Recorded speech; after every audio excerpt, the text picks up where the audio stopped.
Hello, everybody, and welcome to this episode of Next Level Healing. I'm your host, Dr. Tara Perry, and my guest today is Christy Whitman. She is a two-time New York Times bestselling author and 25-year transformational leader.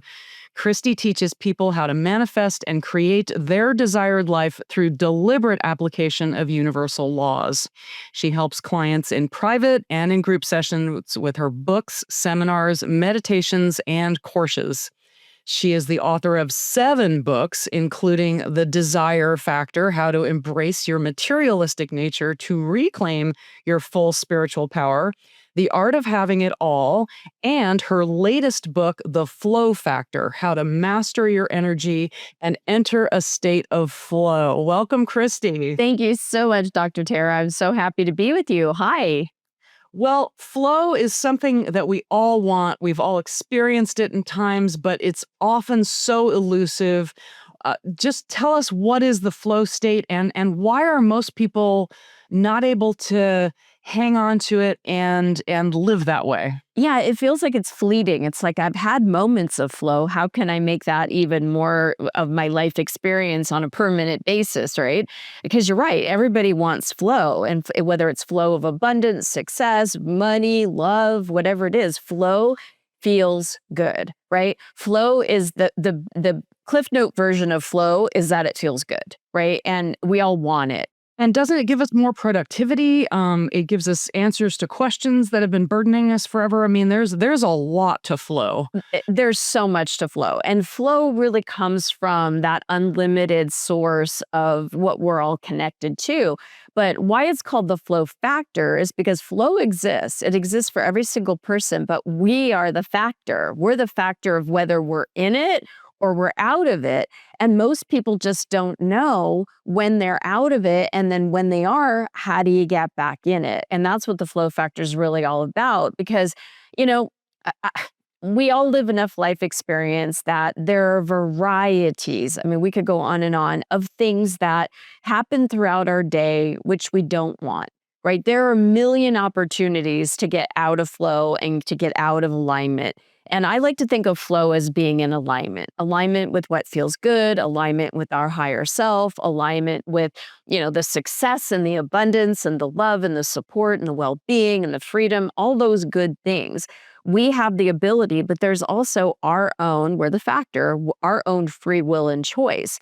And where we put our focus determines if we're in flow or not. And even past experiences, past traumas, whether they're large, big T traumas or little t traumas, those traumas can keep us imprinted and then pull us also out of flow. We can wake up in the morning and not have anything happen, right? There's contrast that happens, right? You stub your toe, you get a flat tire on your way to work or an important meeting, someone posts something rude, your neighbor says something to you rudely. I mean, we could go on and on with examples, right? Your children aren't doing what they're supposed to, you're frustrated with them. So there's that, but then there's the internal contrast. The internal contrast meaning a thought that when you first wake up in the morning, that you don't have enough or you won't have enough, or the thought of comparing yourself to somebody else, or gossiping, or, feeling that level of just dissatisfaction and procrastination and feeling overwhelmed. So these are internal contrasts, and they pull our energy down and they pull us out of flow.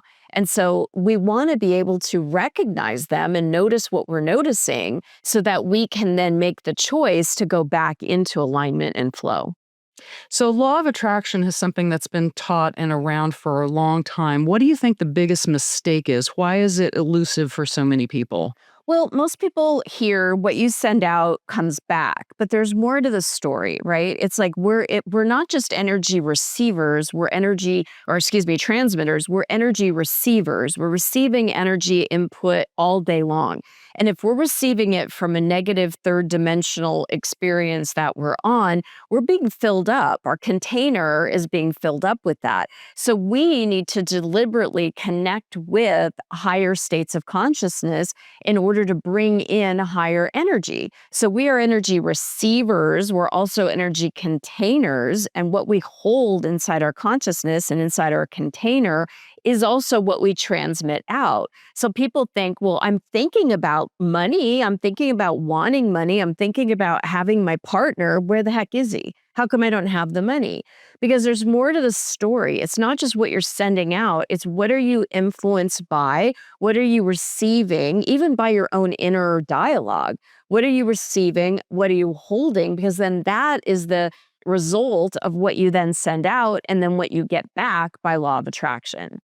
And in your book, you talk about all the imprints. And I mean, I love this stuff. And it just, as a hypnotherapist, it just makes all the sense in the world. We swim in this energy that we don't even realize, it's like a fish trying to identify water, Yeah. we're in it, but we can't describe it. We can't manipulate it just because it's below the level of our consciousness. So you talk a lot about the roles that we play growing up, just in terms of survival, big T trauma, little T trauma. Can you talk a little bit more about that and why is that growing up experience put an imprint on us that needs to be managed, brought to consciousness so that we can get into this juicy flow that you're talking about? Hey guys, studies are showing that 68% of people that watch podcasts regularly don't click the subscribe button. Do me a huge favor. If you like this content, click subscribe so other people know where to go for the cool stuff. Thank you. Yeah, well, as kids, let's just take example. As a kid, maybe you're like dancing or you've drew a pretty picture.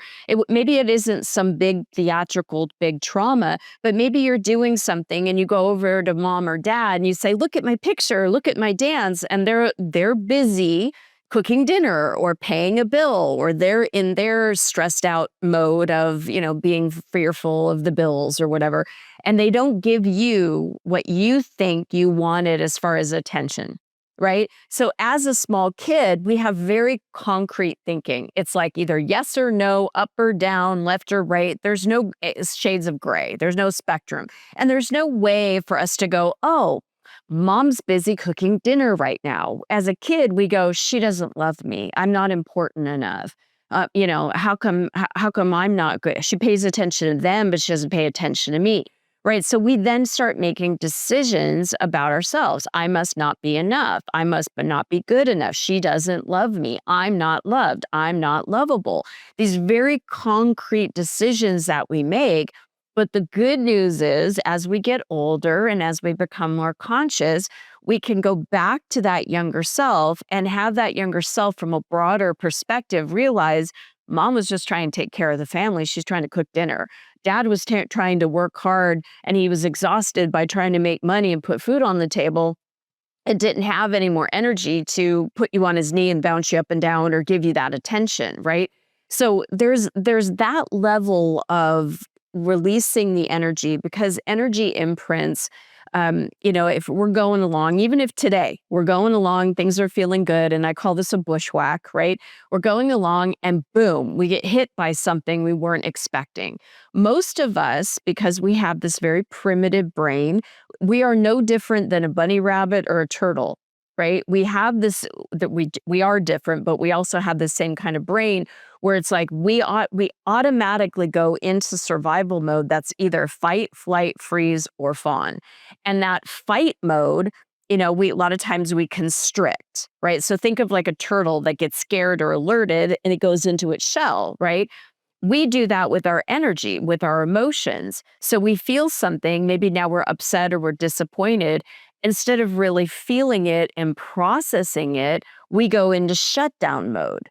And when we do that, even at the back of our head and neck, we can't then go into the higher centers and what's the, front part of our brain, the prefrontal cortex, to see things will work out, to see how the solution will come, to see how to process. So our emotions get stuck. We get stuck into that survival mode of fight, flight, freeze. And then we react, right? We either freeze. I don't know, like a bunny in the desert. It's so funny when I'm walking my dog, see bunnies and they're like, I'm like, I see you. It's like, I can I see see you. you and I hope you don't see me. Right, right. But it's like they just freeze, and people do that. I hear that from clients all the time. I feel like I'm blocked. I feel like I'm stuck. I don't know what to do. I feel like I'm stuck in mud. I feel like I'm in quicksand. I'm just like, I can't go. I know what I need to do, but I just can't move. That's being in that survival mode of being frozen. And then there's the fight where it's like inside our own minds, and a lot of people are in fight mode right now. Inside our minds, we're like, it's their fault, it's because of them. The Democrats are pointing at the Republicans, or Republicans are pointing at the Democrats, and it's like this side and that side, and it's everybody's in fight mode. They're in survival mode, which all of that comes from lack. And so if we're stuck there, we're constantly pushing against what we don't want. Or then there's the flight mode where we are just constantly do more, go more, faster, better, bigger, kind of thing, because we are not settling into ourselves to be able to feel ourselves. Because the difference between us and a bunny rabbit or a turtle is that we can actually process what we need to process. And then the other option is flow. So there's all these F words, right? It's like fight, flight, freeze, fawn, but flow is an option that gets us out of that stuck mode, gets us out of that fight mode or flight mode, and gets us back into feeling good. And so we can actually move towards what we want. For those of that have been watching the video, I've been nodding like crazy because you and I are just like so in alignment and all this stuff. And truly, by going back and changing all those old energy blocks, the amount of change mentally, emotionally, physically, spiritually, financially is nuts. Huge. And I've got so many goodies to jump into here. You've got a lot of wonderful exercises in your book that people can do to move the energy in their body. You mentioned a point in the body that I thought was so wonderful, because I've been so throughout the decades aware that this point at the top of the spine is I'm very aware that when I get blocked, that's a spot. And you have an exercise in your book that helps move energy out and through that. And I love that. I like all the tools that you have in there. Thank you. You also mentioned a couple of other F's in your book, which I had not been familiar with, but they're copies of the other two, which is flop and friend. So flop being a part of the freeze response. Yes. And friend being part of the fawn response. Yes. And it's people, it's interesting. People think that, well, I'm just a helpful person. And it's not until the awareness gets a little bit higher that they realize they're draining their own batteries at their own expense, and then they're no good to anybody. And once they get into balance, they're so much healthier and happier and actually a better resource to the other people in their lives. Absolutely. It comes from the drama triangle. And I talk about how fight, flight, freeze, fawn really is in the drama triangle. And, if you think about it, there are really three states of being. There's lack, which doesn't feel good. There's neutrality, and then there's abundance. And when we're in survival mode, it's coming from lack. When we're in the drama triangle, it's coming from lack. Now, the drama triangle is something that Stephen Cartman made up, created in the 60s. And it's really the way we relate with each other. And it makes sense because there's three roles, and we play all three roles in every relationship, including the relationship we have with ourselves, including the relationship we have with money, with vices, with, our bodies. So we're either a victim. No matter what I do, I can't seem to, nobody's here to help me. How come nothing turns out for me the way I want it? How come this is happening to me? That's a victim. Then you've got the persecutor, which is it's your fault and you're to blame, and, not taking personal responsibility. Mom did it and it's because of you. And, that sort of thing, where we are literally just beating ourselves up or doing it to somebody else. That's being in the fight mode with someone, right? Or like you were saying, the rescue mode, where we think that's the good guy role. I'm going to do everything for everybody else, and I'm going to keep doing it for everybody else until it's like I've got nothing else to give and nobody's giving back to me. And now I'm feeling like a victim. I've given everything and now I got nothing. You have this great story in your book where your husband is helping somebody out. I believe I'm correct there. Yeah. Would you just tell that story? Because it's such an eye opener that a lot of times when we think we're doing somebody a favor and we're not mindful of, okay, I'm stepping into the rescuer role, and that's not always a good thing. Would you mind telling that story? I would love to. So we were having a family dinner, and the person that was eating a big hot fudge sundae and just polished off her big meal. She then after that got upset, and she was like, we could all see she was upset. And my husband said, "Well, what's wrong?" And she goes, "No matter what I do, I can't seem to lose weight." And I was kind of like, okay. Without judgment, I was like, well, and my husband jumped into, well, Christy has a friend. And I'm thinking, what are you, like, why are you getting me involved in this? Christy has a friend that's a trainer. And you know what? Maybe we could connect you with her and she could help you lose the weight if you want. And she started her excuses of, well, I don't have any money and I don't have the time and that sort of thing. And so my husband, Frederick, said, well, what if I pay for your sessions? And again, I'm looking at him like, what are you doing? Right. And so he asked me to set, Linda, the trainer, up with this family member. And I did. And she went to one session. After that one session, she stopped going. She had made appointments. So now I've got Linda calling me going, hey, this person didn't show up.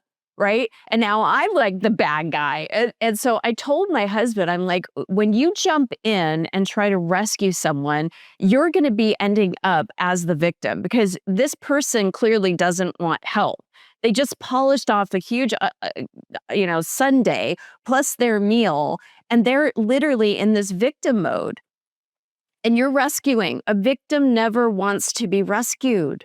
A victim never wants to be rescued. We need to see that in our own lives too, right? Where we're playing the victim roles. Yes, because we do that too. We play the rescuer, we play the victim, and we play the persecutor within our own selves, right? We can take something like, I don't feel good, I'm tired.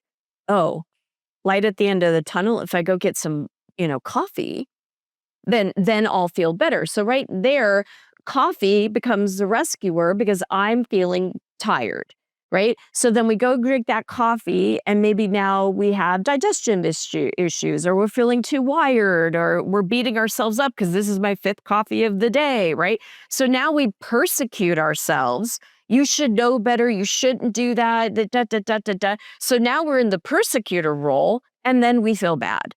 So it's like this vicious cycle. You could do that with wine, weed, food, shopping, gambling, watching Netflix, being on Instagram, on social media.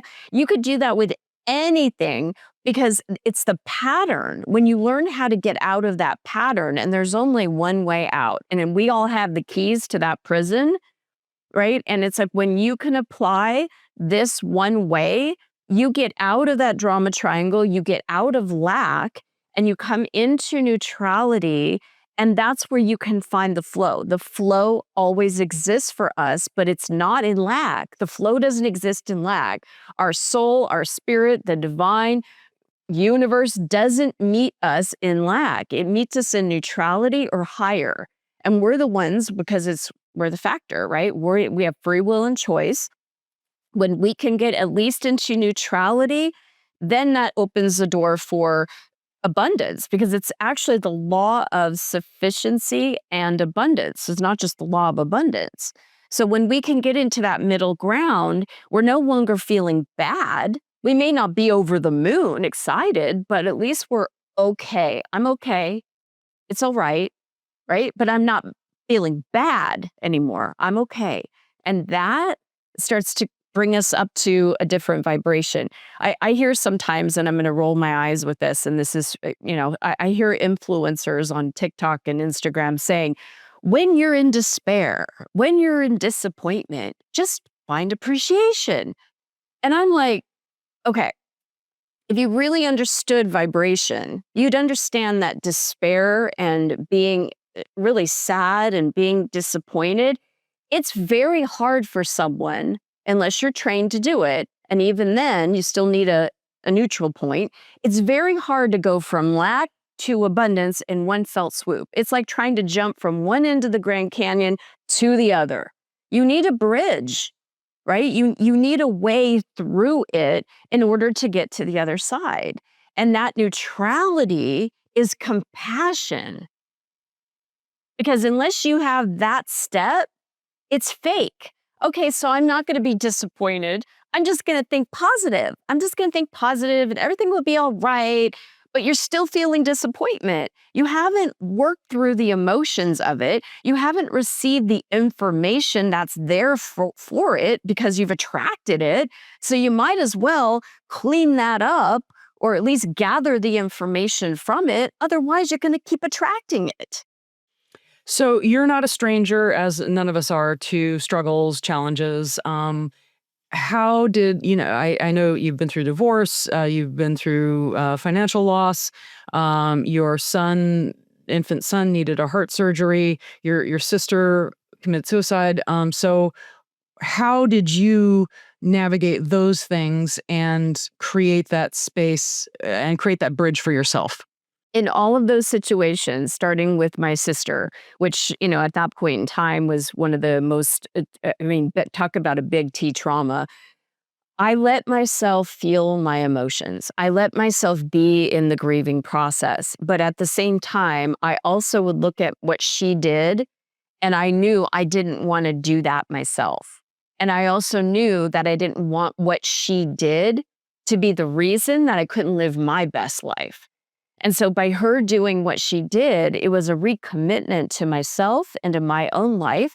And for me, it was like, I want to figure out how to be happy. I want to figure out how to be in flow so that I don't end up like her. Mm. And then it became, thank God. It was like I just started I had been doing personal development and therapy before this, but I had really started my deep spiritual work around the time that she did. And I'm grateful that I also had that to understand that everything is energy, including the emotions I'm feeling. If I felt anger, I processed it. If I felt sad, I cried.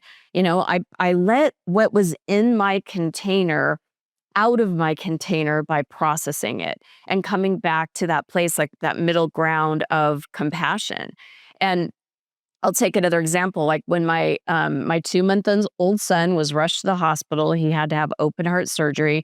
And the minute we heard the diagnosis, I turned to my husband and I said, we are not going to focus on why this happened, who's to blame, any of that, because there were 9 doctors up at this point that had seen him and didn't catch it. And I said to him, we're just going to focus on what we want. We're going to focus on what we want, why we want it, and how we want to feel. So what do we want? And we started talking about what we want. We want him back home. We want him safe. I want to see him growing up, wrestling around with his older brother, who's 16 months older than him. And I want to, see us going to Disneyland together. And I want to see him playing sports. And we were talking about seeing him in we are envisioning, what our imagination would let us do. And why do we want that? Because we want our family together. We want him to be healthy. We want him to thrive. We want him to live. We want to all feel good, right? And then it was that feeling of, well, what's the feeling? I want to feel appreciative. I want to feel blessed. I want to feel love. I want to feel support. I want to feel the flow. And we would keep each other. It's like, if you're having a moment where you're feeling upset about some news that we got from the doctor, from the hospital, go process that emotion, but we got to reset and come back to what we want. Don't you think if there were tools that, like cameras that we could actually see this, that would make it ridiculously easy because we could go, oh, okay, these are the waves that I'm putting out. But because we're blind to that. So it requires a certain amount of faith, determination, free will, as you describe in your book. What would you say to the person that says, well, what do you want me to do? Lie to myself? Well, here's the thing. Okay. So people get stuck in lack because they don't have the tools to come out. And that's what, for me and all the years that I've been helping coach people and writing books and things like that, is that I gathered tools along the way and I use them. right? It's like a face cream. A face cream's not going to do anything if you keep it in the bottle. It's going to help if you put it on, right? The hammer is not going to do anything unless you actually use the hammer. So we have to use the tools that we have. And we are at an age and a stage in this beautiful universe where we have so many tools at our disposal, whereas my mom and my grandmother and, they didn't have these tools. They didn't have books that literally had energy mastery processes, whether it's mental or an emotional or a physical or an energetic problem you're having, to be able to go step by step how to apply this. I mean, so it's not that you're lying to yourself, it's that you have a willingness to look at the situation, learn from what you need to, gather the information, and then say, okay, I have the power. I can either choose to let this situation, this contrast, this trauma be the thing that keeps me and prevents me from creating my best life, or I can use this as a springboard to really look at what is it that I want. Because in all of those scenarios that you talked about, yes, I went through a divorce. From the divorce, I was 35 when I got divorced. Even Sex and the City said, you are more likely to get hit by lightning than find a partner at 35, right? Cancel. Right? I'd be watching it going, come on, Carrie. It's like, I was clear. I just wanted one. I don't need 10. I don't need 10 men. I don't need 2. I just need one. And in this world of 1 billion plus people, there's got to be one single guy that's available that isn't, interested in males. There's got to be one. And that was like, for me, it's like, I don't want a bunch of them, just one. Right? I wrote about this in my book, Quantum Success. I was living in a small town, Redding, California, and I kept finding the best paying jobs. I kept finding jobs that were better than the next. The territories, I was a pharmaceutical sales rep. The territories were smaller. The medications I was peddling were better and more aligned with me. I made more money in bonuses. I got better bosses. Every single time I increased because my perspective was I just need one. I don't need 5. I don't need a zillion. One. And in this universe that is fully abundant, and the fact that I desire it, I just need one. I want one. And so for me, when I was going through this divorce, I got clear. I got clear on all the qualities that I wanted in a person. I even looked at the qualities of my past husband and all the other boyfriends before him. What were the qualities that they had that I didn't like and I didn't appreciate? And then I asked myself, what's the opposite of that? So I got this list, it was a big scroll actually, of lots of qualities that I wanted in my next partner. And having a partner was important to me, right? I dated around and that was kind of fun for a bit, but I'm a relationship girl, right? I really like being in an intimate relationship. And so for me, it was important. I was detached from, and this is the law of detachment, right? I was detached from the who, the where, the what, the how, all of that is totally detached. But I was very attached to having a partner because that's important to me. So it's like a vision, an imagination, something you want to create, you want an attachment to it. All the details of how and where and who and what and all that kind of stuff, there's a detachment that we have to have because Christy, the human being, only knows so much, but my higher self and the universe at large has so much more of a broader view. I was living in Redding, I wrote about this in The Art of Having It All. I was living in Redding, California. And the man I married and met and have been in a relationship and marriage for 19 years and have my children with, he lived in Montreal, Canada. Now, I got to be honest, I was not very good at geography, nor did I care. I was usually flirting with boys in those type of classes. I didn't know there was a Montreal, Canada that even existed until I met him. And I certainly didn't know that they spoke French there, right? So how does a girl from Scottsdale, Arizona, living in Redding, California, get to a place where she meets a man that's from Montreal, Canada? I couldn't have planned that in a million years. I didn't even know that existed. Love it.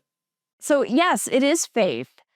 It's knowing that what we desire. I'm bringing in all my books now. It's the desire factor, right? It's like what we desire desires us too. And if we desire When we it, focus on something with an emotion, we're literally putting a frequency out in the world, aren't we? And yes. we match with that frequency. Well, So, I mean, you talk about perception in your book and how, a lot of people think that what we perceive is quote unquote reality, but it's so far from reality because of all the stuff the reticular activator has to cancel out because there's millions of bits of information and we can't process it all. So we chunk out, everything but this little tiny piece and we call that reality, but it's so subjective to our imprints and our perception. You want to talk a little bit about that because that's another key component of your book. I would love to. Yeah. So, I mean, our consciousness and what we really have control over is 5 things. That's it.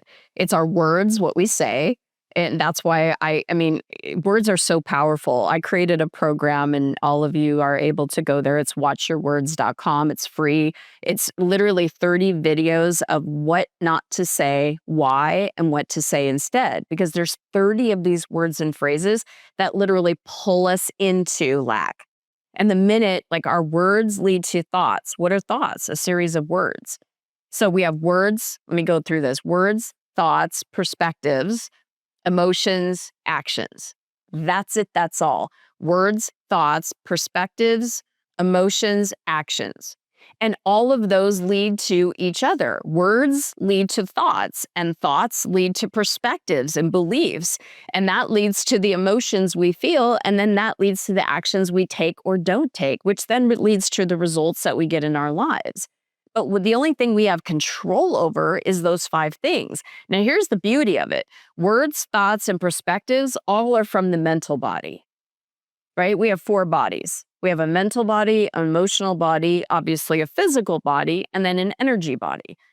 3 out of those 5 things that are consciousness come from the mental body.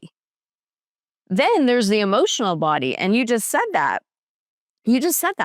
The feelings, the emotions that we have, it sends out an even more powerful signal than the words, thoughts, and perspectives. Because once the emotions get involved, then we start drawing it to us. So if it's something we don't want, if we're saying a word like, oh, I should do this, and I really don't want to do that, and then it's like, God, I never get freedom. I never get to do what I want. And then you see yourself stuck, and now you feel disempowered. You're not going to go do anything, right? But if you shift that and you're like, you know what? I prefer to do this. I have the freedom to do what I want. And you see yourself having that freedom. Now you're starting to feel good. Now you want to take the action. It all starts with our words and it all builds on each other. Absolutely. So much power in what we say. Amazing. Tell us a couple of the success stories, because you've worked with so many people over. Tell us, we all have blind spots, and once I love the saying, "Change in perspective is worth 80 IQ points."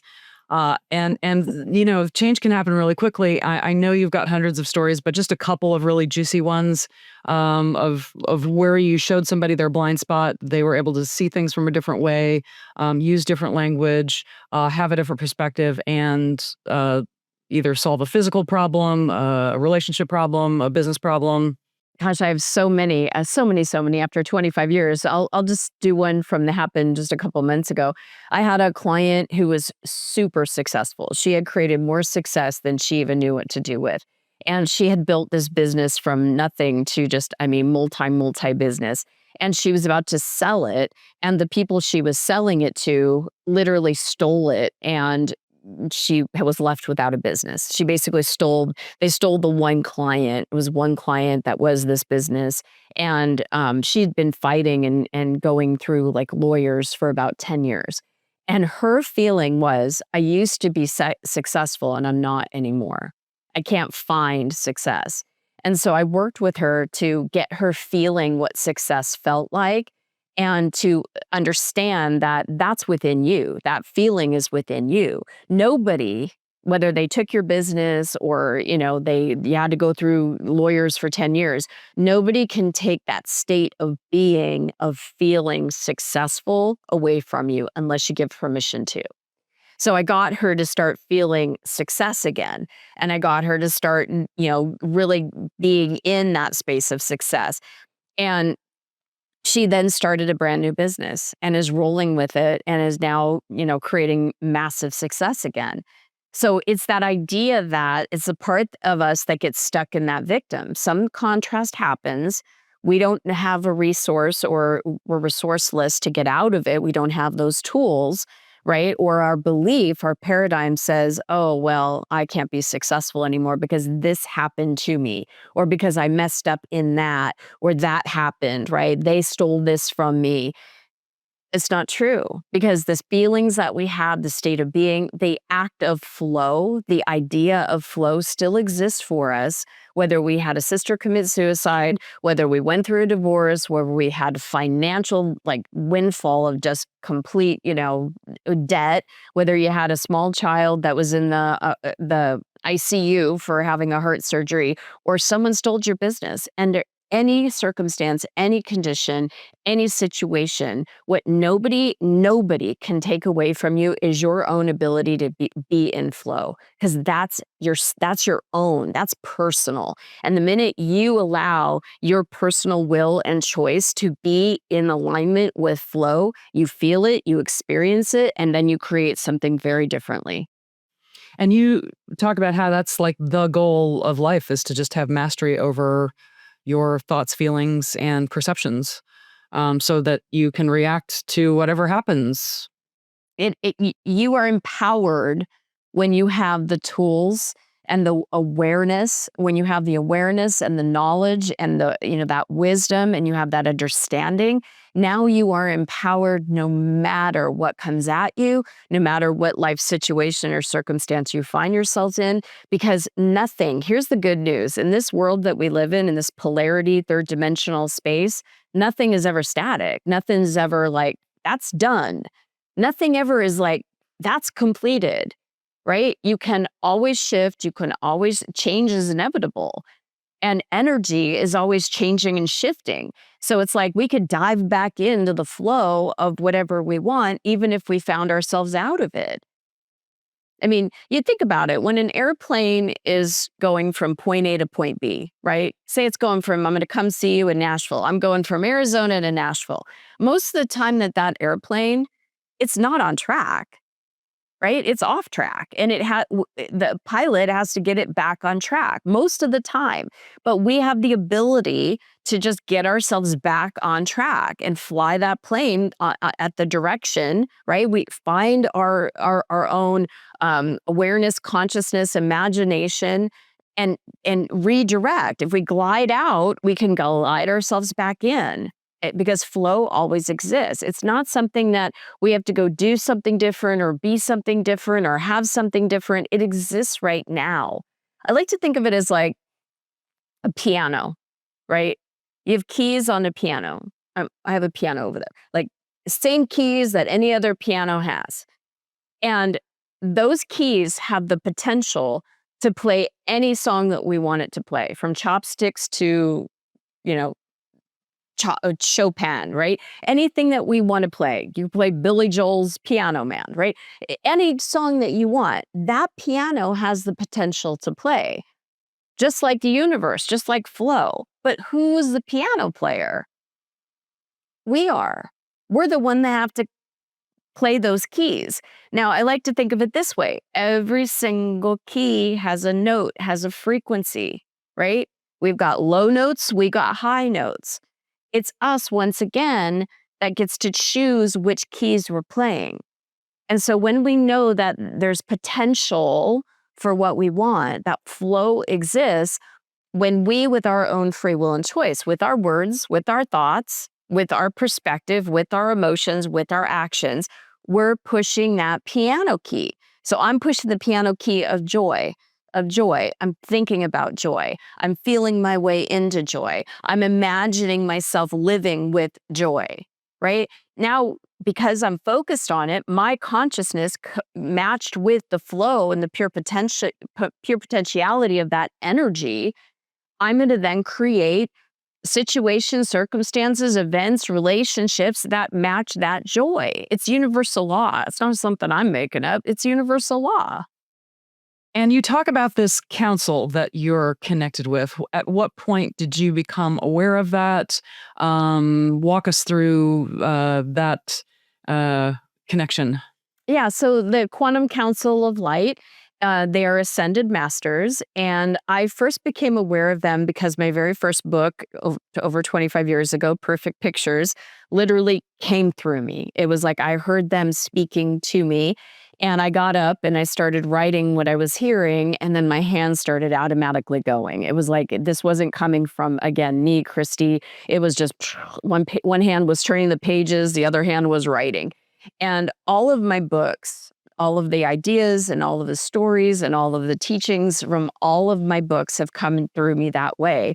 And for me, it was one of those things that I was a coach, right? Even my created in 2008 a quantum success coaching academy where I certify law of attraction coaches. I've certified over 3,000 law of attraction coaches.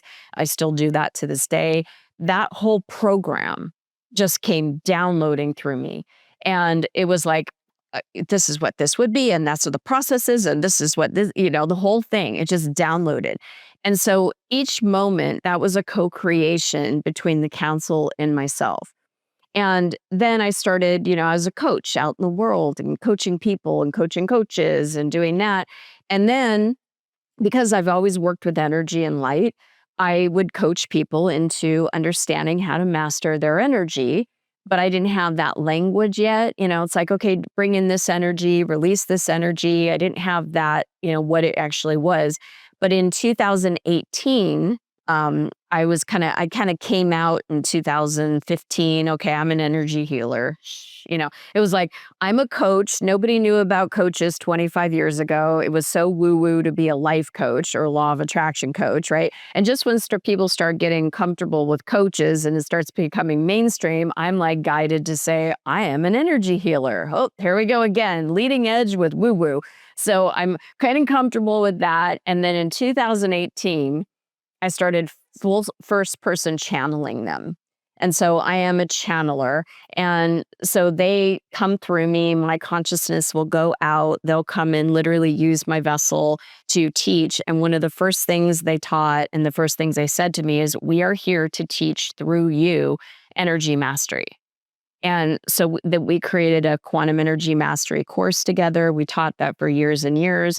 It's the coalescence into this book of the flow factor, because it's really how to master your energy and enter a state of flow. So everything that they've taught me that we've then taught others, is part of that book.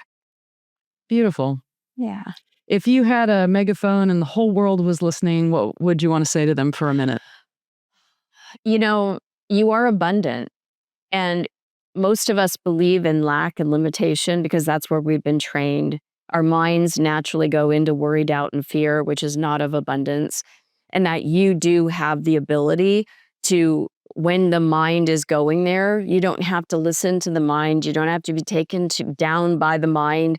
You can actually choose, step up, and use your free will and choice to focus on the flow and the abundance that is here for you. I mean, there's evidence of abundance within us, just the very cells that are in our body, trillions and trillions. I can't put my mind around trillions and trillions of cells and what that even means.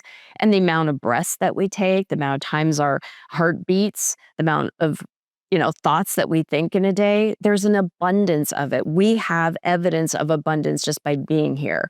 And then if you just even look out in nature, right? The stars in the sky, the galaxies that are out there, the blades of grass, the grains of sand, the water in the ocean, the leaves on trees. We have so much evidence of abundance. Even the amount of people that are on the planet right now, it's abundant, so we are abundant. Seek psychedelics to have that kind of experience. You want to comment on that? You do in the book a little bit. It seems like that you can, and I'm not recommending it, but for people that do experience and have a good experience, it seems like when they come back, there's not necessarily a trail of breadcrumbs that gets them back to that state of understanding. Well, I know a lot of people that have, and there's a lot of history. Ram Dass used to do that, right? And it woke him up, or it opened up his mind, and there's something to that. I remember when I was in 8th grade, my sister was 11 years older than me, and she left me a joint, right? And so I thought, oh, my mom and dad are gone. She didn't live with us. I'm gonna smoke a joint, and I did not even knowing what to do. But what did happen to me is it was like the roof of the house literally dissolved, and I saw into the galaxies, and for the first time in my life, I saw that I wasn't just this girl living in this house with those parents, with these issues, with these problems. There was something. I mean, my mind just expanded and exploded. Now, to continue to do that, you then numb yourself, and you don't have, it's like people that do those type of things, they're now chasing the next, right? The next experience of that. So, yes, they can do that for you, but it's chasing it and not getting there naturally, where people have trouble, because then they get addicted, and then they're chasing that next, next, next, next, next. So, you actually can, working with your own energy by developing your spirituality, you can have those experiences, but you have it on a more gradual, steadfast, steady way, so that you can be in the third dimension, know your power, know how to create with flow, and create the reality that you want. So, yes, they do that, but it can be dangerous for some, because nobody knows how addicted they could get to it. I've had people that are in personal development that have done tons of ayahuasca ceremonies, and then they start to get addicted to it. They're looking for the next thing. So, there's good and bad, up and down, left and right to everything. Yeah. You talk about a spectrum, which I love, and how one end of the spectrum you've got chaos and the animal nature, the fight, flight, freeze, fawn, and then at the other end is flow, ease, joy, and everything in between. What would you say the goal of Earth School is? Well, really to enjoy our lives, to come here. I mean, it's like we all agreed as a soul. Our soul is just happy to be here. It's in the soul expansion. No matter what we do as a human being, the soul expands. But the soul will never go into the despair and into the, negative, or feel lonely. The soul will meet us in that flow space, in that place of neutrality. And so the soul gets to expand no matter what the human experience is, because it's just living every life experience, every connection of love, it grows, it expands. So the soul is always in a place of completion. So I find that it's coming to an understanding where the juice and the flow and everything is where you as a human being, me as a human being, get to connect with your soul. And when we have that partnership, when the two become one, I mean, that's life. I mean, that's a whole different way of life. So I feel like that's really the goal, if you will, is because that's where we as a human being, when we're connected to our soul, that's where the juice is. That's where the fun is, the flow, the joy, all of that. And so it's really being able to reconnect and blend with our high dimensional self while being awake, that we aren't just this meat suit, this bio suit, having this experience, wake up, do the thing, go back to bed. There's more to it here. And for me, I can say from my personal experience, having that made life very, very different. And what's like one of your favorite things to help people move from the dark end of the spectrum to the light end of the spectrum? Coming into neutrality. And so that's really, helping people connect with their soul, remembering that their soul is there with them. It's just an idea that, in this place that you're in right now, your soul is present with you. Your soul is with you 5 feet above, 5 feet below, 5 feet in front, all the way around, and feeling that connection. It's not when you do this, or, your soul's with you. You go to the grocery store, your soul's with you. It's your life force. It's beating you. It's breathing you. And when you can remember that and then focus on that, it's very soothing. It's very comforting. And then the other thing after that is, once I feel my soul's comfort and the awareness that my soul is with me, I like to just give myself a hug.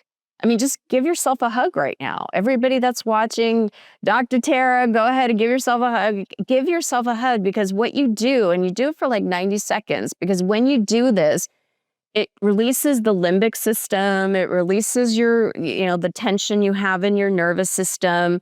Your emotions start to relax, your mind, your body, your everything. And just breathe into that. And it's comforting. And, giving us that somatic touch, it changes our state. It brings us into that neutrality. And then the third piece is telling yourself, I'm okay. I've got this. I am enough. Something affirmative. So it's first that energy body of your soul, then it's that somatic touch. If you don't like the hug, put your hand on your heart and just breathe into that. Right? It's the attention of going outward in what many times we're overwhelmed with. And when you're coming back into yourself, it's like the attention goes inward, and it's a physical way to do that. And then taking over the mind and telling yourself, you got this, you're good, it's okay, things work out, you're going to be all right. And if you could go back in time and talk to 10-year-old Christy for 1 minute, what would you like to say to her? Oh, I would tell her everything that we talked about. You are abundant. Like, you are abundant. And what you're worried about and fretting about, let's focus on what you do want. Right? Let's focus on what we can control. That's your words, your thoughts, your perspectives, your emotions, and your actions. I mean, yeah. Beautiful. How do people find you, get in touch with you, follow, get all these additional goodies that you have to offer? Well, lots of different ways. So I would definitely recommend going to watchyourwords.com, and it's plural, watchyourwords.com, because you'll get to have me talking with you, coaching you through each of the different words. It's interactive. It's a great way to start. You can go to theflowfactorbook.com, and you got lots of different bonuses there when you get the book. Of course, ChristyWhitman.com, and I'm all over social media as well. And that's Christy Whitman, Whitman. Christy, thank you so much for joining us today. Those were a lot of pearls of wisdom. Thank you so much. Thank you so much. Everybody, leave a comment, subscribe, and we'll see you on the next episode of Next Level Healing.